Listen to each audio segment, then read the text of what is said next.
안녕하세요. 오늘은 특강으로 지금까지 계속 코로나 이후 신앙생활 어떻게 할 것인가 계속 해오고 있습니다. 이번 주는 특별히 우리가 기도에 대한 특강 시간으로 이번 주는 여러분에게 강의를 올릴까 합니다. 자, 우리가 신앙생활 하는 데 있어서 이제 가장 힘들기도 하고 또 가장 어떻게 기도를 해야 할 것인가에 대해서도 굉장히 기준이 없기 때문에 기도를 좀 하고 싶다고 해서 시도를 하면 또 많은 잡생각과 또 여러 가지 어려움들이 있죠. 그래서 운전면허를 취득할 때도 운전면허 교본이 있듯이 예수님께서 우리에게 어떻게 기도할 것인가에 대해서 예수님 분명히 우리에게 가르쳐 주셨어요. 그래서 어떻게 보면은 예수님이 가르쳐 주신 그 예수님의 기도를 우리가 바르게 이해하고 기도한다는 것은 정말 중요한 것입니다. 그래서 지금까지 기도 생활에 대해서 힘들었고 또 기도의 기준이 무엇인가에 대해서 또 기도가 무엇인가에 대해서 그동안에 이제 혼란한 그런 생각을 가졌다면 오늘 이 강좌를 통해서 여러분들이 바른 기도 생활을 통해서 또 하나님이 기뻐하시는 기도를 통해서 여러분의 삶 가운데 참으로 하나님의 크신 은혜가 넘치기를 원합니다. 자, 예수님께서 이 기도문을 가르치셨던 이유가 있습니다.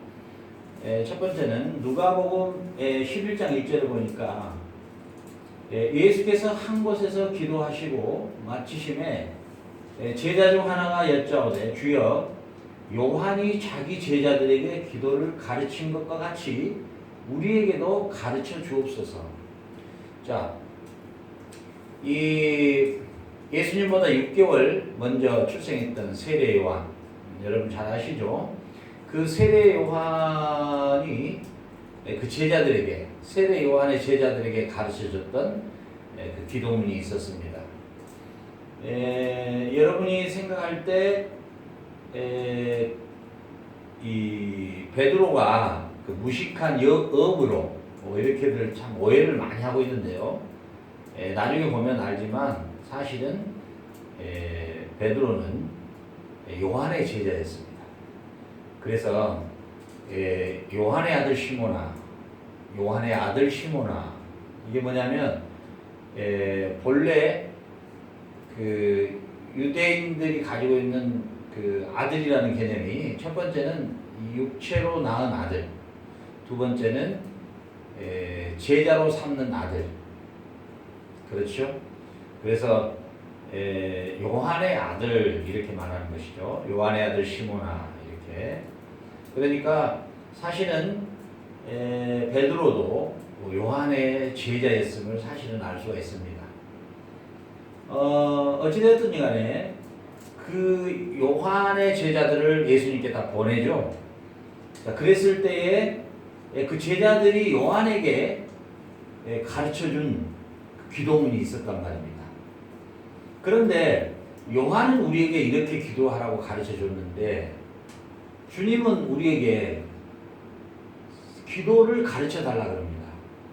그러니까 자기의 스승이 가르쳐줬던 기도하고 이제 새로운 예수님의 제자가 된 제자들이 우리 스승인 요한은 우리에게 이렇게 가르쳐 주셨는데 기도를 제자들에게 기도를 가르친 것 같이 우리에게도 가르쳐 주옵소서 이렇게 말합니다.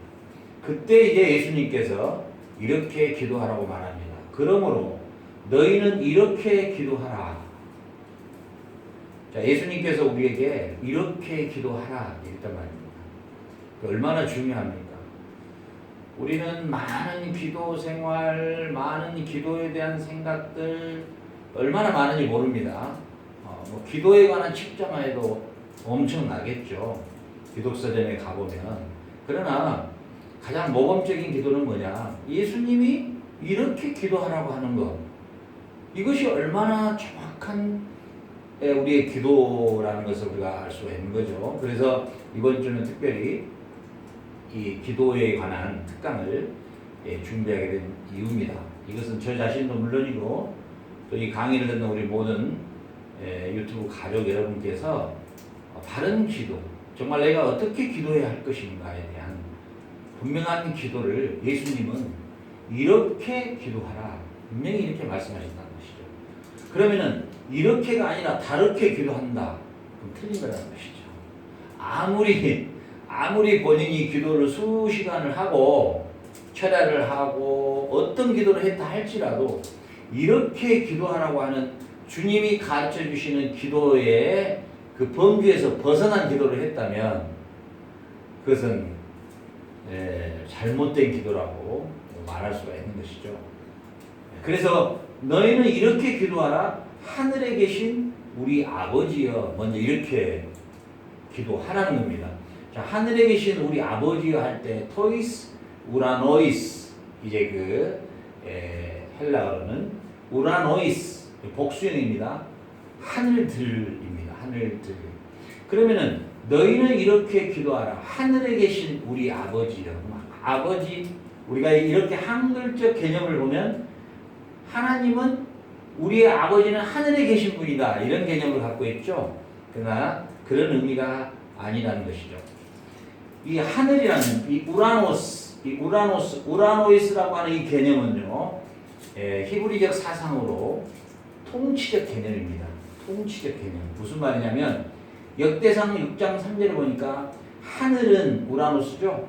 하늘은 기뻐하고 땅은 즐거워하며, 우리 창세기 1장 1절에 보면은 베레시트 바라 엘로힘 그렇게 나오죠.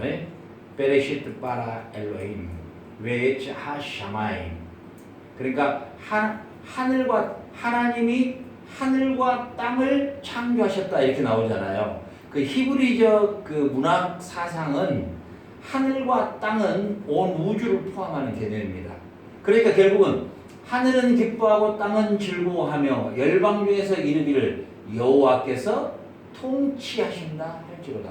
자, 하늘과 땅 그러면은 온 우주 만물을 통치하시고 다스리시고 섭리하신다, 이런 뜻이에요. 그러니까 예수님께서 너희는 이렇게 기도하라, 하늘에 계신 아빠여. 정확하게 말하자면 하늘에 계신 아빠여, 이 말은 하늘에 계신다는 의미가 아니고 베레시트 바라 엘로이 웨치 하샤마임, 하늘과 땅, 온 우주 만물, 온 천체 만물, 온 우주 만물의 조그마한 미생물까지도 하나님이 직접 통치하신다, 다스리시고 섭리하시고 역사하신다, 이런 뜻입니다. 자, 우리가 기도할 때 하나님이란 분이 어떤 분인가를 정확히 알고 우리가 정확히 안다는 것, 이게 얼마나 중요한지 모릅니다.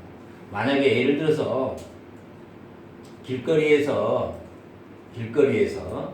솜사탕을 팔고 있는 아저씨에게 꼬마가 다가가서 아저씨 솜사탕 주세요, 그러면은 그것은 맞는 말이죠. 그런데 그 아저씨한테 가서 어린아이가 아저씨 저 아파트 한 채 사주실래요?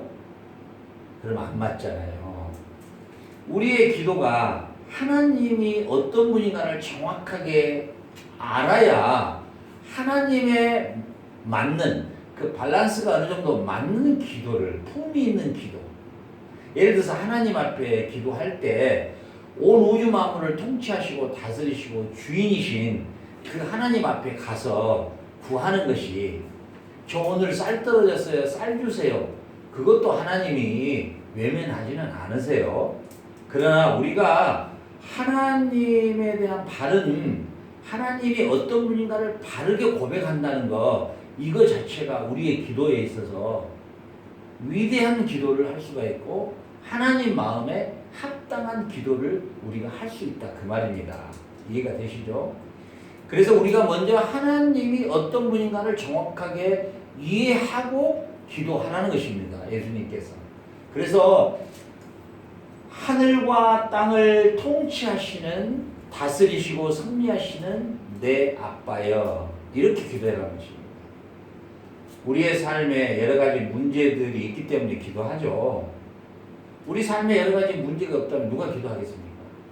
그러나 우리 삶에 여러 가지 문제들, 내가 해결할 수 없고 내가 풀 수 없고 사면이 다 막혀 있고 아무런 소망이 없는 그때 우리는 하나님 앞에 나아가는 것이 보편적인 우리의 인간의 그 심리죠. 그런데 우리가 하나님 앞에 나아가 하나님께 기도할 때 무엇보다도 중요한 우리의 첫 번째 고백이 우리 하나님은 하늘과 땅, 온 천하 만물을 주관하시고 통치하시고 다스리고 계시는 그 하나님을 하나님으로 인정하는 그 고백이 먼저 나와야 된다는 것입니다. 그렇다면 하나님의 해결을 못하실 부분이 어디가 있겠느냐 말이죠. 그렇죠? 그래서 어떻게 보면 정말 하나님이 온 우주 만물을 통치하시고 다스리시는 그 하나님을 하나님답게 인정한 사람이 하는 기도가 하나님에 대하여 인정하지 못하는 사람이 들었을 때는 굉장히 좀 허풍적인 그리고 굉장히 말도 안 되는 기도를 하는 것처럼 들릴 수도 있습니다. 그렇기 때문에 그런 부분은 굉장히 조심을 해야 되겠죠. 저 사람이 기도를 잘한다 뭐 이런 말을 많이 하고 저분이 뭐 기도 생활을 많이 한다. 뭐 눈만 뜨면 새벽부터 기도 생활을 많이 한다. 그랬을 때 우리는 그분이 어떤 시간이나 횟수로 많이 한다. 이렇게 우리는 자꾸 생각하는데 그렇지 아니하고 예수님께서 이렇게 기도하라. 우리가 하나님 앞에 나아갈 때 아버지는 우주 만물의 주인이시요 창조주이시요 통치자이시요 다스리시오 권세자이십니다. 그런 내 아버지 앞에 내가 가지고 있는 현재의 문제들을 하나하나 내어놓고 아버지께서는 이 문제를 해결해 주실 수 있는 유일한 나의 아버지입니다. 이렇게 고백이 시작돼야 된다는 거예요. 그러니까 시편 96편 10절에서도 열방 중에서는 이르기를 여호와께서 통치하시니 세기가 굳게 서고 흔들리지 못할지라 저가 만민을 공평하게 판단하시리라 할지로다. 그래서 열방 중에서 통치하시는 하나님을 고백하는 것이에요. 예. 그래서 내가 어떤 상황과 여건 속에서도 이 문제를 유일하게 해결하실 수 있는 분은 하나님이세요. 그래 기적 같은 일들이 일어나고 도저히 불가능했던 일들이 일어나고 우리가 상상하지 못하는 방법으로 하나님의 지혜로 해결해 가심을 우리 삶 속에서 매일마다 경험할 수가 있는 것이죠. 우리가 어떤 문제에 당면했을 때 인간적인 생각으로 하면 정말 너무 무모한 짓을 할 때가 많아요. 그러나 진정으로 내가 하나님 앞에서 하나님의 보시기에 합당한 삶으로 살고 있다면 무모한 삶을 하나님은 또한 하나님의 기적으로 역사를 해주시는 것이에요. 시편 104편 19절에 여호와께서 그 보좌를 하늘에 두시고 그랬잖아요. 보좌는 뭐예요? 옥좌죠. 임금이 앉은 왕이 앉은 자리잖아요.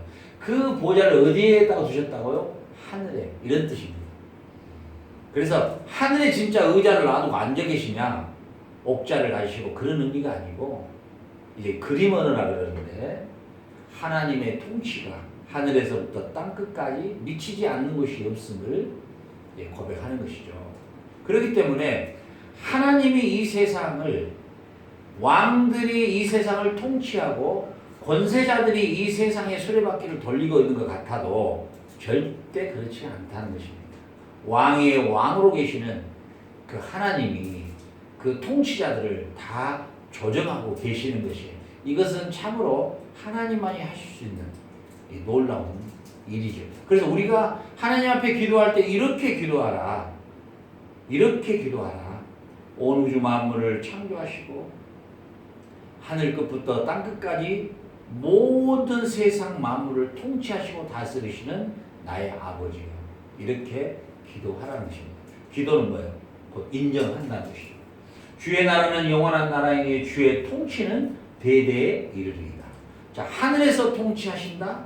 하늘과 땅에서 통치하신다. 이제 알겠죠? 우라노이스. 하늘들 개념이죠. 우라노이스, 우라노스. 그래서 하늘에 계신 우리 아버지여 이랬을 때 그 하늘의 개념을 잘 알겠죠. 그래서 하늘에 계신 온 우주 만물을 통치하시고 다스리시는 나의 아빠여 이런 뜻입니다. 알겠죠?